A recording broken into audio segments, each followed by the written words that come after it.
Virus COVID-19 yang merebak sejak tahun 2020 lalu hingga saat ini kasusnya masih ada dengan tren yang cenderung menurun berdasarkan kasus terkonfirmasi positif COVID-19 perharinya dari data yang dihimpun oleh Satuan Tugas Penanganan COVID-19 pertanggal 6 November 2021.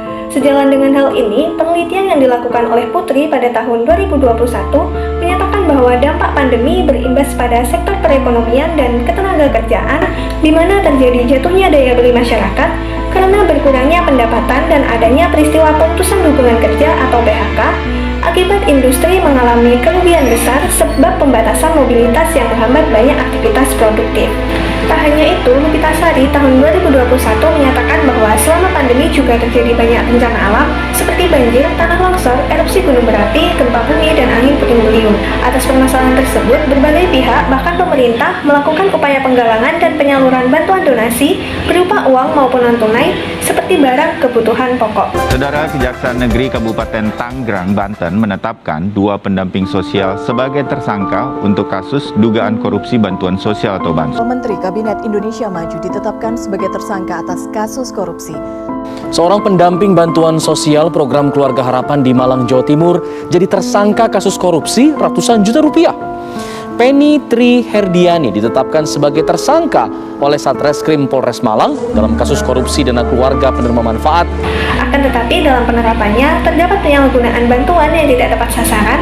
Selain itu, berdasarkan penelitian yang dilakukan oleh IPIN tahun 2020, berpandangan bahwa bantuan tunai sendiri seringkali memunculkan gejolak masyarakat yang dipicu oleh beberapa kasus sebelumnya yang penyalurannya tidak tepat sasaran atau pilih kasih dari perangkat pemerintahan.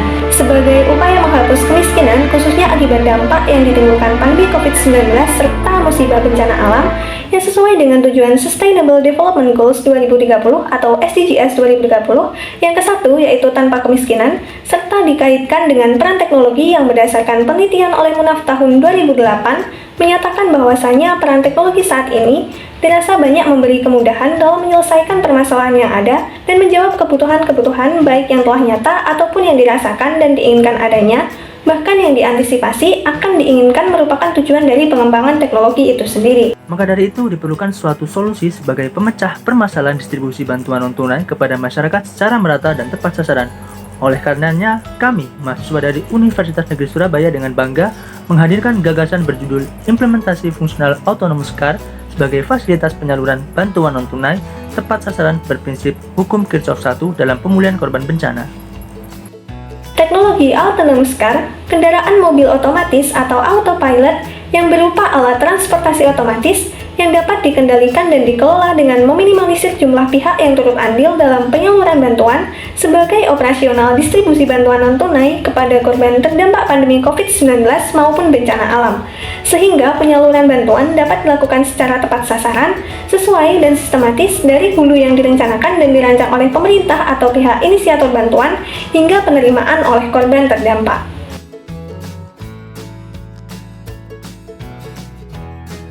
Metode penulisan yang digunakan berbasis metode Research and Development dengan model ADI, Analysis, Design, Development, Implementation, dan Evaluation.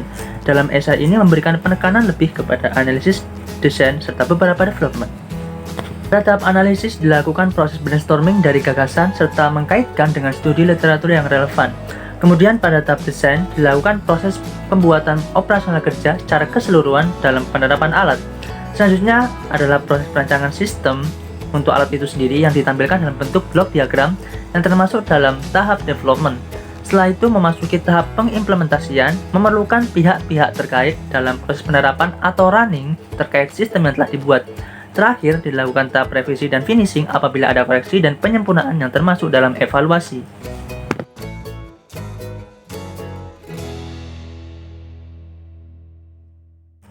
Implementasi autonomous car ini menitik beratkan pelaksanaan dengan konsep hukum Kirchhoff 1 dalam ilmu fisika bidang kelistrikan yang berkaitan erat dengan kuat arus listrik yang disimbolkan sebagai I, di mana I yang masuk pada rangkaian listrik yang memiliki nilai yang sama dengan I luaran atau output.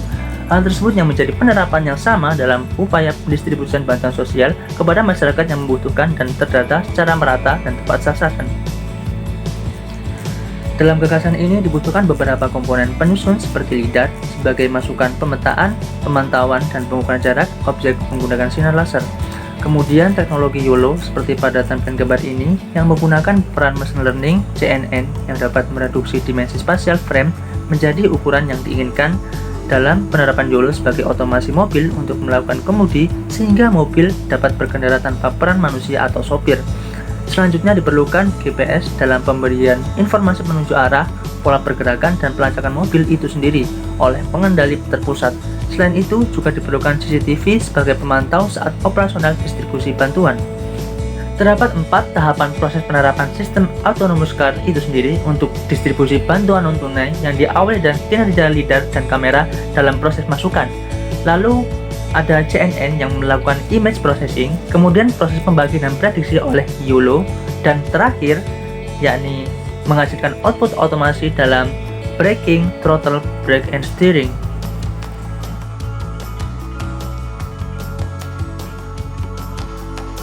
Terdapat 5 hal yang mesti diperhatikan dan dipertimbangkan dalam penerapan gagasan autonomous car dalam distribusi bantuan non-tunai, yakni yang pertama ada keterlibatan pihak terkait, kedua ada pola distribusi bantuan langsung ke warga, ketiga ada keterlibatan pihak yang berada di lapangan, keempat ada pengawasan operasional dalam lapangan, dan yang kelima ada momentum penggunaan alat dalam adanya bencana.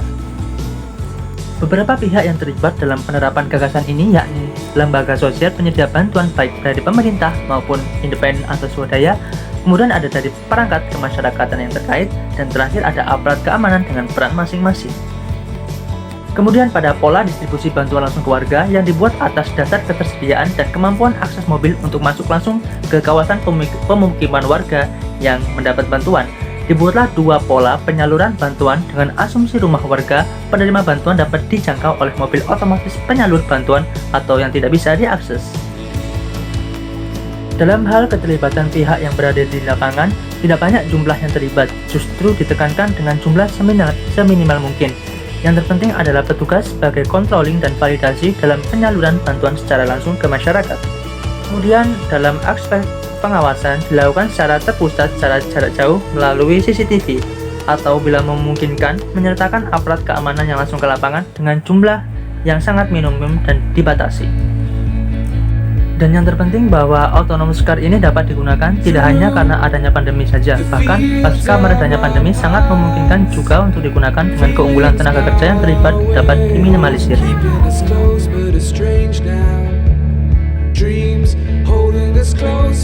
Nah, telah disinggung salah satu keunggulan dari gagasan ini, yakni yang juga terkait dalam meminimalisir jumlah pihak yang bertugas sebagai penyalur, kemudian lebih tepat sasaran, menghindari penyalahgunaan oleh oknum, dan semakin cepat dalam memenuhi kebutuhan masyarakat. Kesimpulan yang bisa diambil bahwa konsep autonomous car, kendaraan mobil otomatis atau autopilot, merupakan teknologi berupa alat transportasi yang secara otomatis dapat dikendalikan dan dikelola dengan meminimalisir jumlah pihak yang terlibat dalam penyaluran bantuan non-tunai secara sistematis dan tepat sasaran. Selain itu, pemanfaatan teknologi autonomous car sejalan dengan upaya menghapus kemiskinan yang sesuai dengan Sustainable Development Goals (SDGs) 2030. Dengan adanya teknologi autonomous car, diharapkan mampu meminimalisir penyalahgunaan penyaluran bantuan non-tunai sehingga bantuan dapat tersalurkan dengan tepat kepada masyarakat yang membutuhkan untuk memenuhi kebutuhan hidupnya. Terakhir yaitu pemantapan tahap metode dalam bagian model development, implementation, dan evaluation yang terkait gagasan ini guna penyempurnaan dalam penerapan dan dampak yang berpengaruh bagi masyarakat.